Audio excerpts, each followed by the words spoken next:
Hi, I'm Sandy Sandler, and I'm going to show you how to make this adorable little ponytail holder using scraps of ribbon.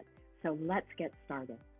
First thing I'm going to do is take my Bowdabra bow wire, and I'm cutting it long enough to just have it lay, folding it in half and have it lay down into my mini Bowdabra, and I'm just going to tuck the ends underneath.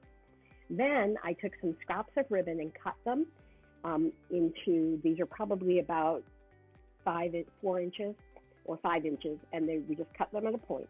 So this will be my leaves.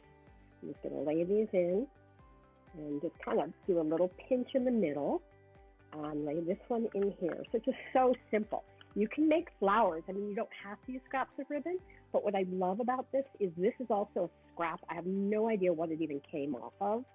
Let's just lay that in here. But it's just a little piece. Rather than throwing it away, we'll turn it into a ponytail holder. So now I'm taking these, which are about 3 inches, and just cut the ends in a circle and lay this in here. So it's a great way to use your scraps of ribbon. So now again, I'm going to do my little mountain up and scrunch that in there. And then I'm going to take this little piece here, and I'm just actually going to clean up the end of this.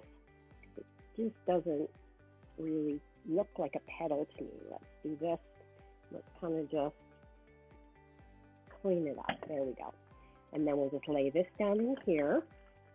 And then I'll take my mini Bowdabra wand and scrunch it in. And then I'm going to just take my Bowdabra bow wire.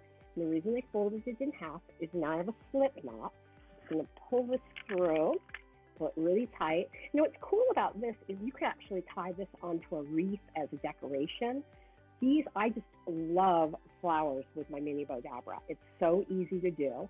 Bring this back around. So now I'm going to take my ponytail holder. I'm just going to bring this through here. I'm just going to tie it on. So it's just like such a simple way to make a real pretty ponytail holder using literally scraps of ribbon. So we'll just tie that off. I'm going to cut my ends. And I'm just going to pull this apart to shape it. And you have this really beautiful little ponytail holder.